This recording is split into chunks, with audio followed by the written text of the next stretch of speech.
All right, Pythagorean triples, pro level. So very, very rarely, if I'm doing like a problem, do I actually use the Pythagorean theorem for a right triangle. A squared plus b squared equals c squared.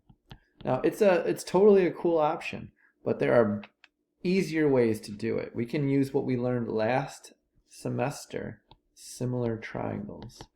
We can use what we learned last semester to find out the missing side using similar triangles. So the best triangle in the world, in my opinion, is the 3, 4, 5 triangle. 3, 4, 5.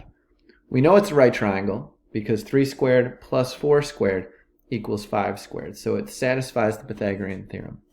So every 3, 4 triangle, you might see a 3, 4 triangle look a little something like this. You might see it as a 6, 8, 10 triangle, where the scale factor is times 2, or 2 times bigger than the original guy. Or you might see the triangle as a 30, 40, 50, something like that. So this scale factor is going to be times 10. So if you know 2 of the sides and you know it's a right triangle, you can find the third side using similar triangles. Let me show you. So this is how I would do it. I would write, let me go ahead and just draw this so we have it fresh in our memory. Now it's a sad triangle in this area. 3, 4, 5. So let's say I gave you this triangle. And I know it is a, let's see here, we know that this is 12. We know that this is 20. So I always start at the hypotenuse. And I say 20 is 5 times 4. 12 is 3 times 4. So if you look here, I have the 5 and I have the 3. I'm missing the 4. So this is 4 times the scale factor, which is 4.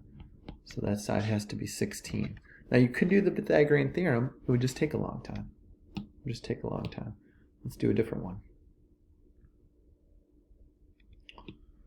I'll show you all these with a 3, 4, 5 triangle, and then you can apply them to different triangles. So let's say now I know that this side is 20. I know that this side is 25, and we're looking for this side. So again, this would take forever with the Pythagorean theorem. We do x squared plus 20 squared equals 25 squared. But if we dig in here and we think about it, we go, okay, 25 is just 5 times 5. And 20 is just 4 times 5. So how big does, well, first of all, what are we missing? We have the 4, we have the 5, we're missing the 3. 3 times what? Well, the scale factor here is 5. 3 times 5 is 15. So that side has to be 15. Let's do one more. Try to keep this video short. It's a really good way to do these problems. So finally, let's say I have kind of something crazy looking. Like I have like 10 root 7. Ugh.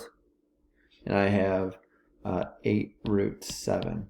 And I want to find out what this side is. So this is a giant pain in the neck. Unless I know this little similar triangle trick. So I can say, okay, 10 is just 5 times 2 root 7. And 8 is just 4 times 2 root 7 is the scale factor. So if you look here, I'm multiplying by the same number. So to find the missing side, I can do 3 times 2 root 7. 3 times 2 is 6 root 7. So simple, right? Really, really nice. Let me give you all of my favorite Pythagorean triples. So a 3, 4, 5 is just, it's the best one. 3, 4, 5. When you're taking an SAT or an ACT, that's a terrible 5. It shows up all the time. The other one that shows up all the time, that's a different triangle. It's not similar to a 3, 4, 5 triangle, but it is a right triangle, is a 5, 12, 13. 25 plus 144 equals 169. So that's a right triangle. Now it's not similar, it's a different family, but it's another type of right triangle. We also have the 7, 24, 25. These are kind of less known. If you know the first two, that's a lot of ground you can cover.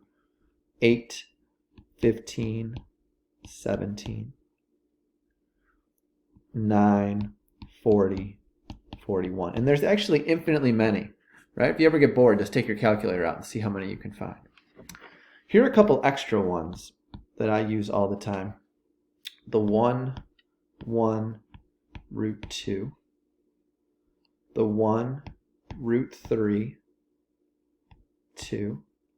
And then the favorite of these little guys is 1, root 2, root 3. Let me do one real quick, one more for the road. So let's say right now that I have something like this. I know that this is, we'll get crazy here. This is 50, and this is 14, and we're looking for this side right here. Okay? So which one of these triangles are you going to use?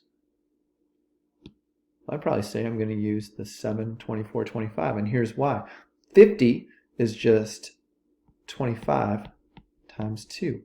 14 is just 7 times 2. So I have the 7, I have the 25. Which one am I missing? Well, I'm missing the 24. So this is going to be 24 times the scale factor, which is 2. 24 times 2 is 48. That would take you forever if you didn't know about this. I know. I know what you're thinking, Nazar. We want one more. Give us one more. Okay. Let's say I have this.